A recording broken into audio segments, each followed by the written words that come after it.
Cette semaine, à Église en sortie, on parle de l'histoire de l'ermitage du lac Bouchette avec l'abbé Denis Villeneuve.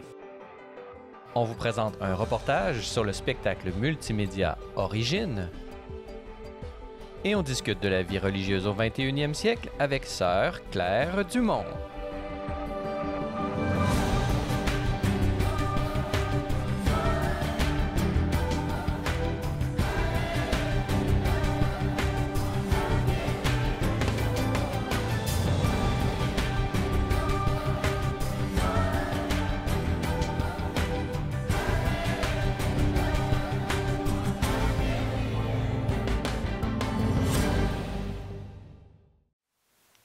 Bonjour mesdames et messieurs et bienvenue à Église en sortie. Aujourd'hui à l'émission, nous allons d'abord parler de l'histoire de l'ermitage du lac Bouchette et pour nous en parler, nous avons avec nous l'abbé Denis Villeneuve. Bonjour. Bonjour. L'abbé Denis Villeneuve, vous vous trouvez en ce moment même à l'ermitage du lac Bouchette, puisque vous êtes prêtre et directeur de la revue Le Messager de Saint-Antoine, une revue attachée à l'ermitage du lac Bouchette, mais qui a vraiment un beau rayonnement partout au Québec. Nous sommes réunis aujourd'hui pour parler de votre plus récent ouvrage qui traite de cet ermitage. Son titre, Comment Saint-Antoine s'est-il retrouvé à lac Bouchette, et dont vous êtes l'auteur, comme je l'ai dit. Parlez-nous d'abord, dans ce livre, vous dressez l'histoire qui est étroitement liée à celle de son fondateur, le père Elzéar de la Mare. Alors, pouvez-vous nous présenter brièvement qui était ce prêtre et comment en est-il arrivé à fonder un ermitage d'une importance, d'une grande importance pour le Québec à Lac-Bouchette? Oui, bonjour. L'abbé de la Mare, c'est un prêtre du diocèse de Chicoutimi qui, à la fin du siècle dernier, avait été envoyé à Rome étudier pour devenir professeur. C'est là, en Italie, qu'il a connu Saint-Antoine par un pèlerinage à Padoue. Et il avait aussi fait un pèlerinage à la grotte de Lourdes en France. Revenu au Canada, on le nomme à Chicoutimi professeur, mais aussi on lui demande de s'occuper d'orphelines. Il faut trouver des moyens financiers pour nourrir les orphelines, les éduquer. Alors, l'abbé de la Mare va fonder en quelques années plusieurs œuvres au nom de Saint-Antoine de Padoue, dont les revenus servent pour les orphelines. Il fonde la revue Le Messager de Saint-Antoine, qui date de 1895. Il fonde aussi l'œuvre du pain de Saint-Antoine. Et enfin, il va fonder des religieuses, les sœurs de Saint-Antoine de Padoue, dont le nom sera changé en Entendienne de Marie, que nous connaissons bien à Chicoutimi, ici, au Saguenay. Et parlez-nous au lac Bouchette, cette dévotion à Saint-Antoine qu'il avait eue à Padoue, l'abbé Elzéar de la Mare, comment va-t-il la vivre et en faire la promotion? OK. À lac Bouchette, c'est un peu spécial parce que l'abbé de la Mare n'est pas venu ici pour fonder un pèlerinage. Il est venu se construire un chalet en face de son frère qui demeurait de l'autre côté du lac, qui avait plusieurs enfants, des neveux et nièces dont l'abbé de la Mare aimait beaucoup. Et il avait l'idée de fonder un ermitage, un tout petit chalet avec une toute petite chapelle. Un ermite, ça vit tout seul dans le bois. Il s'est acheté 1000 carrés de bois, de forêt, et il avait l'intention tout simplement de profiter ici de la nature et de visiter régulièrement sa famille de l'autre côté du lac, parce qu'il n'y avait pas de pont à l'époque. Ça, c'est en 1907. En 1912, en se promenant dans les bois, il découvre une grotte derrière un bosquet d'arbres qui ressemblait en miniature à celle de Lourdes. Alors, il a trouvé ça vraiment spécial. Il a dégagé l'endroit, il a mis une statue de la Vierge et voulait venir lui prier personnellement. Mais quelques temps plus tard, un homme de Chambord, un monsieur Fortin, est venu prier là parce qu'il avait un cancer à la gorge et il a été guéri. Alors, monsieur Fortin en a parlé partout autour de lui et les gens ont pris l'habitude de venir prier à la grotte en traversant le lac en canot. Quelques-uns, quelques dizaines, quelques centaines. Et l'abbé de la Mare a dû transformer son ermitage où il voulait être seul en pèlerinage parce que les gens affluaient trop nombreux. L'abbé de la Mare, c'était quelqu'un qui était un très bon organisateur et il a, en quelques années, lorsqu'il a accepté que la Vierge Marie ait décidé de transformer l'ermitage Saint-Antoine en lieu de pèlerinage, il a vraiment organisé toute une équipe autour de lui pour construire les premiers édifices, faire les premiers aménagements et même amener une hôtellerie pour que des gens puissent venir résider, loger là pour pouvoir vivre leur pèlerinage. C'est un très bon organisateur, comme vous le mentionnez. Il a également organiser sa propre succession d'une certaine façon, puisque aujourd'hui et depuis plusieurs années, vraiment de des décennies, ce sont les pères capucins qui sont responsables de cet ermitage. Parlez-nous un peu de cette prise en charge et comment ça s'est déployé sous la responsabilité des pères capucins. Mhm. Alors, l'abbé de la Mare, quand il a fondé l'Ermitage, quand il a fondé le pèlerinage, il avait déjà une soixantaine d'années et il voyait sa santé diminuer régulièrement. Il n'y avait pas de prêtre disponible au diocèse de Chicoutimi pour prendre l'œuvre, mais il est entré en contact avec les pères capucins qui étaient à Limoilou, à Québec, pour deux raisons. La première raison, c'est que c'est un père capucin qui a parti le grand pèlerinage en France. Alors, ils avaient un intérêt pour la dévotion à Notre-Dame de Lourdes, qui a parti le grand pèlerinage de Lourdes. Et la deuxième raison, c'est que les Capucins sont aussi des fils de Saint François, comme Saint Antoine de Padoue. En leur confiant l'œuvre, ils étaient à la fois à l'aise pour développer l'aspect de la dévotion à la Vierge de Lourdes et l'aspect à la dévotion de Saint Antoine de Padoue. Alors, plusieurs Capucins vont être ici comme recteurs du sanctuaire pendant 12 à 15 ans régulièrement et chacun va attirer une clientèle de plus en plus nombreuse. Le premier, c'est un ancien aumônier de guerre, le père Casimir, qui va lui faire les premiers rassemblements de plusieurs milliers de personnes dans les années 20 et les années 30. Durant la guerre, c'est le père Pascal qui avait un projet de grandiose basilique qui a été à demi réalisé et qui sont les édifices là, qui sont présentement au haut de la colline au sanctuaire. En 1952, à l'Ermitage, il y a le plus grand rassemblement de toute l'histoire, 8000 personnes, lors d'un rassemblement de la GOC, la Jeunesse ouvrière catholique. Dans les années 70, le pèlerinage accueille plus de 100 000 personnes par année, avec le père Viateur, qui était un homme très affable, très, très accueillant, et qui avait développé les pèlerinages paroissiaux. Presque chaque paroisse du secteur ici, du diocèse, venait faire son pèlerinage annuel. Et depuis maintenant, depuis ce temps-là, il y a eu aussi le père David, un père acadien qui avait vraiment une très, très grande notoriété à cause de son verbe, à cause de ses sermons qui attiraient beaucoup de monde. Et depuis l'an 2000, il y a maintenant deux corporations, une corporation laïque, une corporation religieuse, qui font en sorte que l'Ermitage a le rayonnement qu'on connaît aujourd'hui, des développements, des nouveautés qui s'ajoutent et en même temps la profondeur spirituelle par l'accueil des pères capucins. Justement, vous, Père Denis Villeneuve, l'abbé Denis Villeneuve, vous êtes sur place en ce moment à l'Ermitage du lac Bouchette. Comme je l'ai dit, vous êtes directeur de la revue Le Messager de Saint-Antoine, mais également vous êtes prêtre et donc vous pouvez nous donner un avant-goût pour ceux qui voudraient y aller. Comment la spiritualité à Saint-Antoine, comment cette dévotion, mais également quel genre d'expérience vont vivre les personnes qui se rendent aujourd'hui à l'Ermitage du lac Bouchette? Okay. Il y a comme deux groupes qui viennent à l'Ermitage. Il y a les gens, les touristes, on pourrait dire, qui connaissent de Saint-Antoine une seule chose, c'est qu'ils retrouvent les objets perdus. Alors, ces gens-là, on les accueille, puis on leur fait comme une première évangélisation, tout simplement par la qualité de l'accueil. Il y a aussi différents services qu'ils peuvent intégrer à cette visite à l'Ermitage. Et on a aussi beaucoup de pèlerins à la foi profonde qui, eux, viennent chercher comme une présence. Saint-Antoine est comme un grand frère dans la foi. Quelqu'un qui, en son temps, cherchait à suivre le Seigneur du meilleur de lui-même, et eux, ils veulent le faire surtout pour leur famille. La plupart des gens qui viennent ici en pèlerinage ont des intentions familiales, viennent prier pour leur famille. Ce que les gens nous disent le plus souvent, c'est qu'il y a comme une atmosphère spéciale à l'Ermitage Saint-Antoine.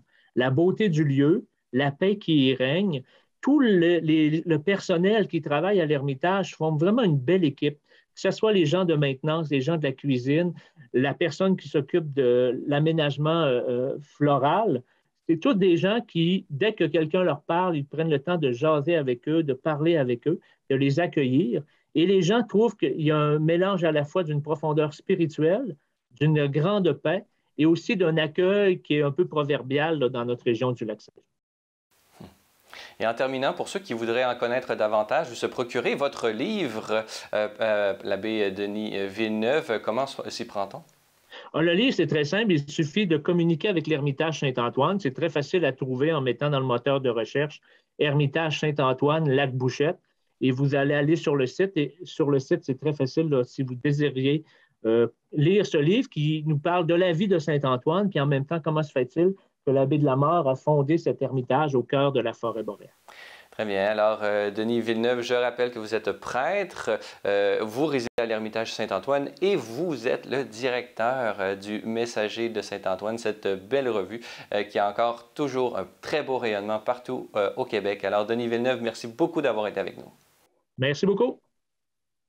De notre côté, on va aller voir un beau reportage sur l'Ermitage du Lac-Bouchette ainsi que son nouveau spectacle multimédia intitulé Origine.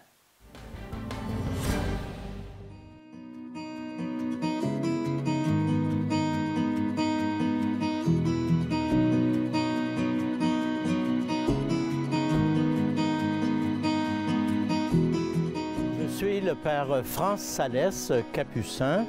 Je suis présentement à l'Ermitage Saint-Antoine de Lac-Bouchette, c'est au lac Saint-Jean. Un magnifique sanctuaire dans la nature, avec les lacs et les montagnes, la verdure.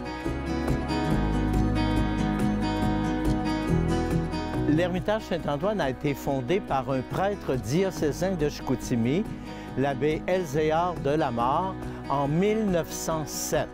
Il a voulu faire la promotion de Saint-Antoine ici, en revenant des études au Québec.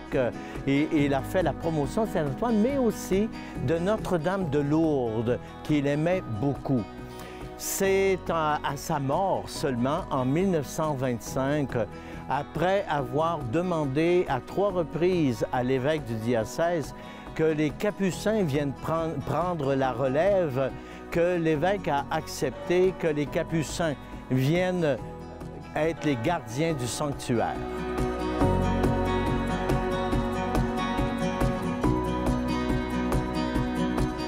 Nous le savons depuis toujours. La dimension du pèlerinage est très importante. On a ça, par exemple, dans le témoignage biblique, dans la Bible, où le peuple lui-même circulait pour se rendre 3 fois par année au temple à Jérusalem.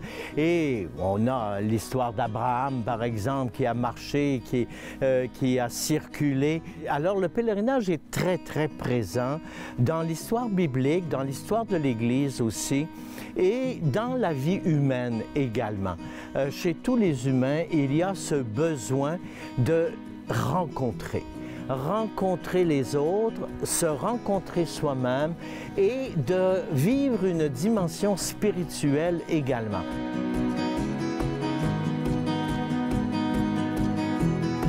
La particularité de notre sanctuaire, c'est que nous offrons un lieu, et encore ce matin je l'ai entendu de pèlerins, un lieu de paix. Un lieu de paix parce que nous sommes dans une merveilleuse nature, un environnement splendide.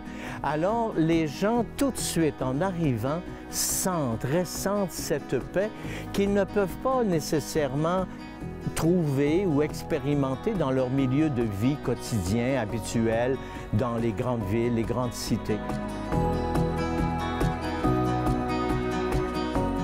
Étant donné que nous sommes des fils de Saint François d'Assise et que Saint François est le patron de l'écologie, nous développons beaucoup cette dimension, ce caractère de sauvegarde de la création, de la protection de notre environnement et toujours chercher à développer des services, des activités qui sont conformes, qui correspondent à notre spiritualité.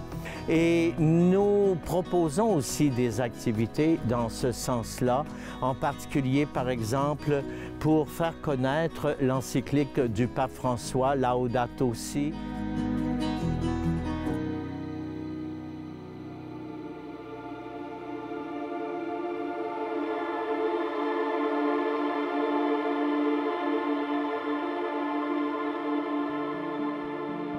C'est dans ce sens aussi que nous avons voulu proposer et investir dans la réalisation d'une très belle expérience immersive, un multimédia qui s'appelle Origine, qui veut faire la promotion de l'environnement.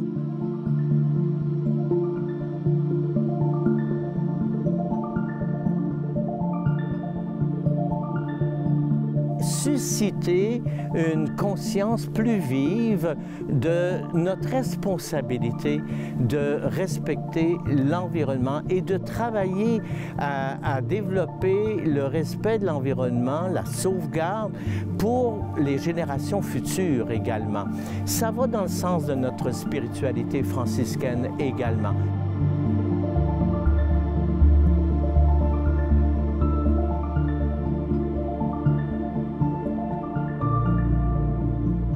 Alors, nous avons investi au cours des dernières années dans cette réalisation du multimédia Origine que les gens peuvent visionner à tous les jours et les commentaires sont exceptionnels. Les gens sont très, très, très positifs. On travaille très fort aussi au niveau du tourisme religieux international et on se dit, les gens qui passent ici repartent avec quelque chose de nouveau.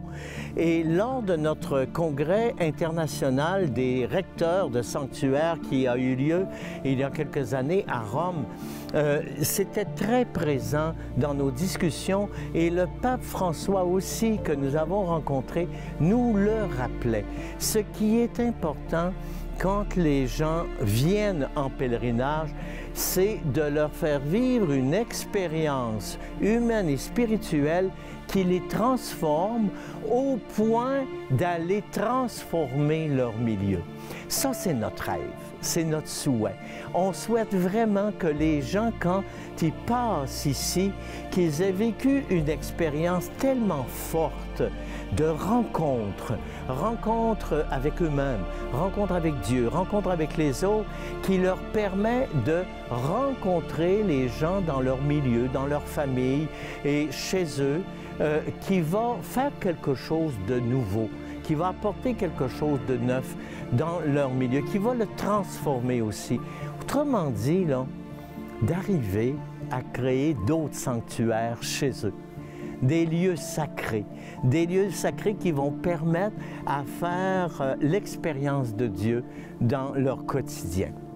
Le message est clair et on souhaite vraiment contribuer, participer à ce mouvement international aussi vert, le mouvement vert qu'on appelle pour la protection et la sauvegarde de l'environnement.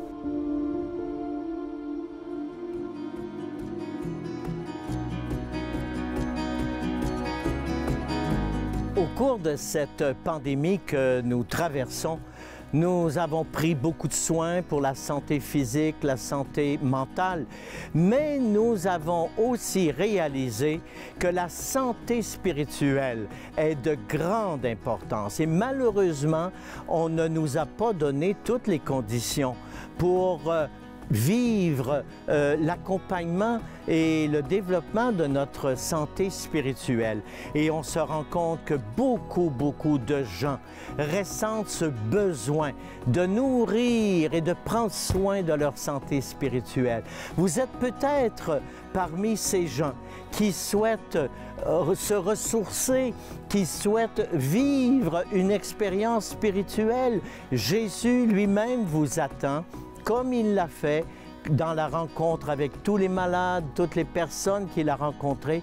Et le bon Saint-Antoine aussi vient vous apporter la confiance, la sécurité, la paix intérieure, qu'il vous donne de retrouver cet espace intérieur et communautaire, ecclésial. Soyez les bienvenus à l'Ermitage Saint-Antoine.